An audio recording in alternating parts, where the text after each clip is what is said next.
around me was the evidence of scientific knowledge, where you measure, you analyze and observe, and you try to develop theories of how things work and then test them out. So it's all very intellectual.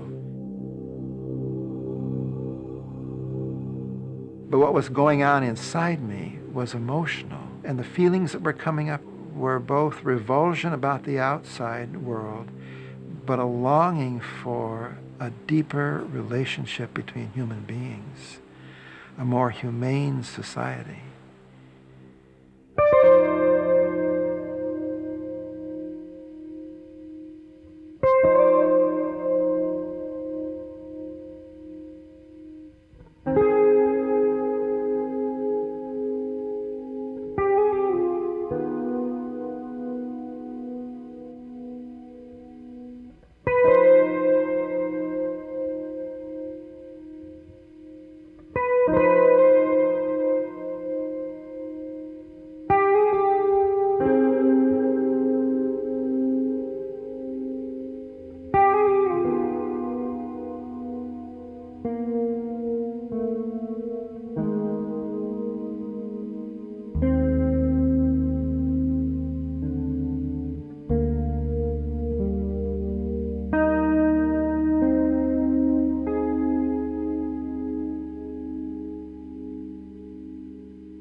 As a youth, I was shy and quiet. Did a lot of gardening at home in the suburbs of Chicago. Quite active in the science lab at school. I thought of myself as being a scientist, where I wouldn't have to deal with people when I grew up. So I thought maybe I would work in a laboratory somewhere. And kind of a shock to my life, I turned 18 and was drafted, reported to the San Diego Training Center 5 days after graduating from high school. I was on a destroyer for 33 months.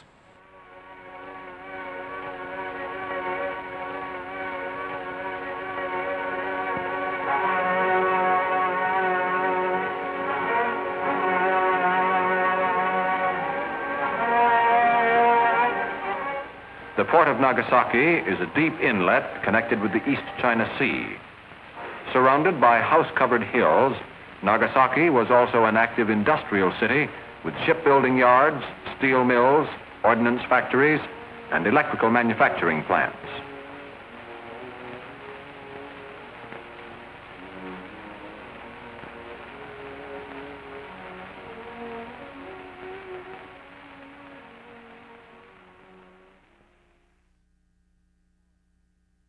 Before I went into the Navy, I made some preparation. I knew I was going to go into the service because of being drafted. So one thing bothered me. My dad was working at Lockheed, and he was bringing home their monthly magazine.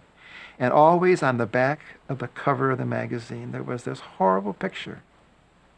Once there was a Kraut in a plane with a machine gun, and they were just pictured as killing Americans. Another picture was of a green Japanese with a dagger in his hand coming across the islands of the Pacific to kill us. And I was sure that my government was not going to teach me to hate. So before I left for the training in the Navy, I went to church, and there was a rack at the back with various little cards for prayers. I found a prayer card. It was the Lord's Prayer in German. And I memorized it. And every night while I was in the Navy, I said that prayer from memory to try to remember that the enemy that we were fighting were human beings. They had faith and they had hope. That taught me that I didn't have to hate. I was there doing a job, but I didn't have to hate the people we were fighting.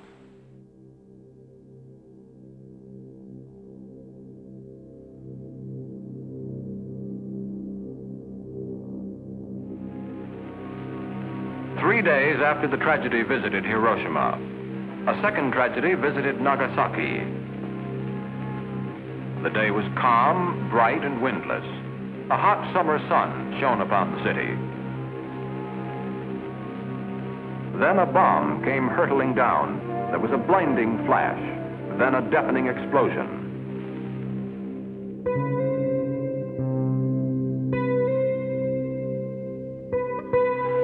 The destruction was the greatest ever wrought by man.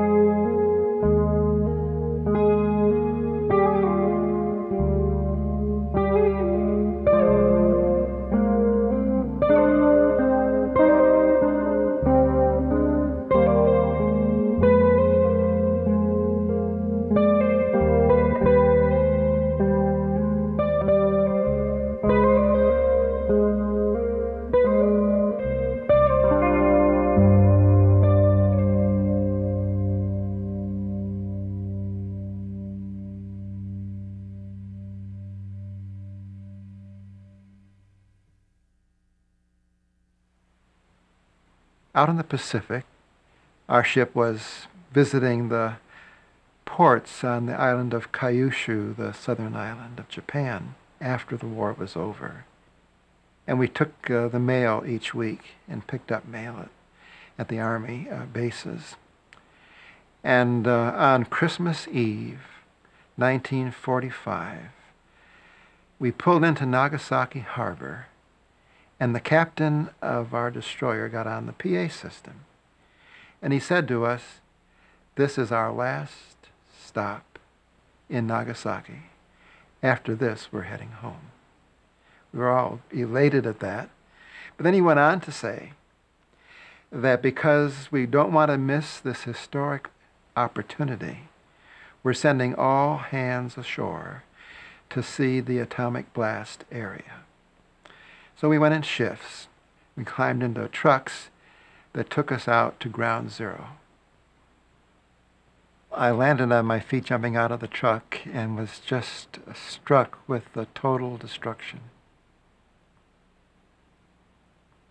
Everything was in ruins. No life, no blades of grass, no flowers, no leaves on trees, no human movement. It was bleak and dust and looked like death.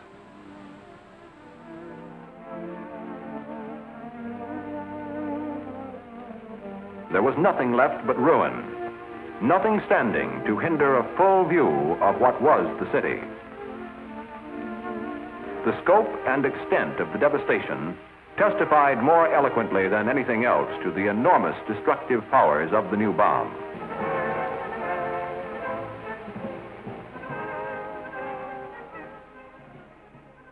Standing at ground zero, we didn't talk with each other. People were stunned. We didn't know what to say. I think we became occupied with trying to find a memento to take back. I found a piece of a teapot. It was no more than an inch square. That's all I could find that showed any human origin at all. Then I noticed there were two children riding a bicycle going by. Those are the only people that we saw except ourselves on this whole excursion to ground zero. Right in the yard where we were standing, there was an old tree. It was so charred and destroyed. The trunk is there, but then there's only stubs of the first branches, and the rest is all gone. The other pictures show just utter devastation.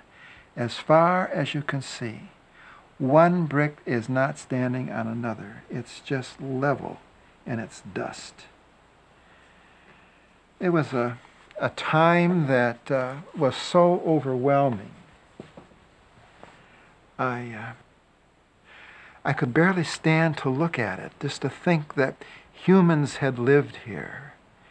And in the flash of light in a second, there was such destruction. People were killed, their homes destroyed. Even the nature of the area was just obliterated.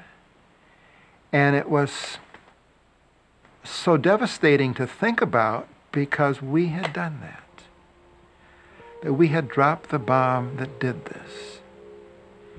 And I couldn't believe that human beings were treating other human beings this way. It was so overwhelming, I closed my eyes.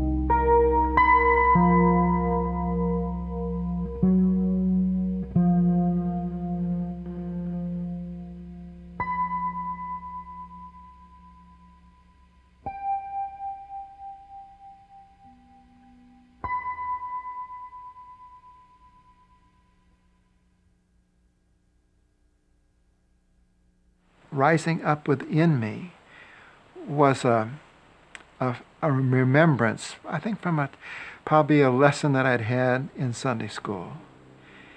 And it said, "My thoughts are not your thoughts, nor my ways your ways." That seemed to tell me the whole meaning of this scene, was this was not God's way. Immediately, there arose in my mind another picture from the Bible. It was Jesus laying hands on the children and blessing them. And I thought, that's God's way. This out here is not God's way.